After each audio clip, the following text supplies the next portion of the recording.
The third episode of WandaVision dropped today on Disney+. Once again, it stars Elizabeth Olson as Wanda Maximoff and Paul Bettany as Vision. This episode picks up right where the last one left off, but this time we are in color, and let's just say this one sets up a lot for future episodes. It's hard to actually explain the plot of the episodes without saying too much, so I'm gonna give you a warning of just, if you haven't seen the episodes yet, don't watch the reviews because then you'll know too much. I'm not going to spoil anything, but when I tell you the plot, that already tells you a bit of what's happened in the past ones or in this one alone. So there's your slight warning, but no big spoilers at all, don't worry. So as revealed at the end of the last episode, Wanda is pregnant, and that whole plot point in this episode is equally hilarious and really heartwarming actually. There are some sweet moments here with this whole plot point. As I mentioned, I'm trying not to say too much, but they also keep it to that style of a old sitcom. I think this one takes place in the 70s, that's what I've heard, and they take a Brady Bunch intro, which I found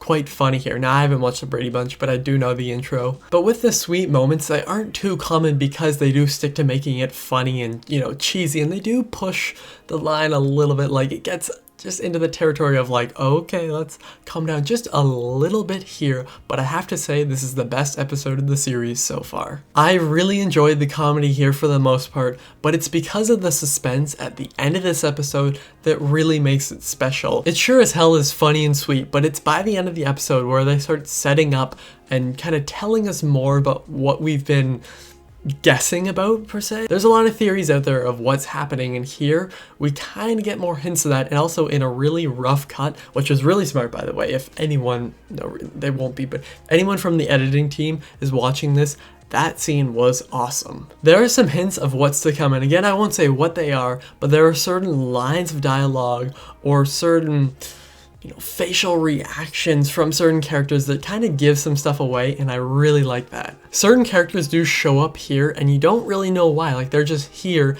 and then throughout the episode it kind of tells you more about them, and I really like that slow build up because the show is definitely building to something. And as I said in my review of episode 1 and 2, I did them both because they came out on the same day in one video, which I'll link down below and up here. I just don't want them to dump everything in that last episode, although I doubt they're gonna, because we're getting little hints through the whole thing. I feel like in the last 3 episodes maybe there's just gonna be some really big moments, and that's gonna be a really good thing. Fingers crossed that happens. Paul Bettany not only looks like one of my teachers I had last year in this episode, which I found quite funny, he was also really great once again and had a lot of hilarious moments here, as well as some really sweet ones. He's always great, but in this episode, Elizabeth Olson stood out to me so much. Again, same last name, so it seems weird to say it's spelled differently though, but she was so great here. It was more focused on her character. Just through the expression on her face, you feel so much in those last few minutes of it. That's what happens. It's mainly like sitcom comedy thing, but in the last few minutes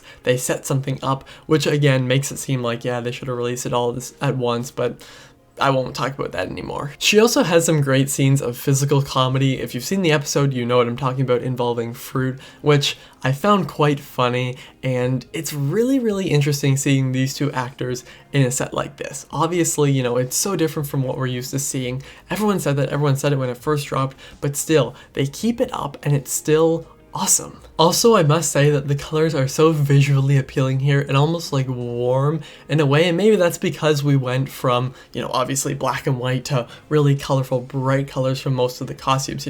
Wanda normally wears red. Like if we're talking about what she wore in the Avengers movies, it was normally red. Vision is actually red when he's not the Paul Bettany face or whatever you want to call it. But there was also these cool shots of Vision outside, and they either use a certain type of lens, that's my guess, or in post, and everything kind of behind him was really blurry, and there was some cool stuff in the background of the fence scenes if you look at the neighbors, just saying, but everything was kind of blurry and it really brought your attention to him.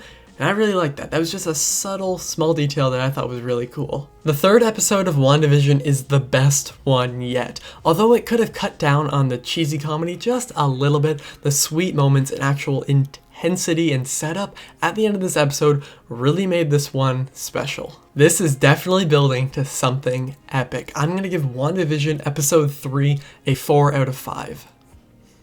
Same grade as the first two, but as I said, I did like this one more. When it's done, I'm going to rank all the episodes, although it's difficult because I feel similar about all of them. I would say though this one, if I had to now, it might bump the first two just to a 3.5, just because this one I'm like, yeah, this one is definitely better. But have you seen this episode? What do you think of it? Tell me in the comments down below. I'll see you guys next time. Over and out.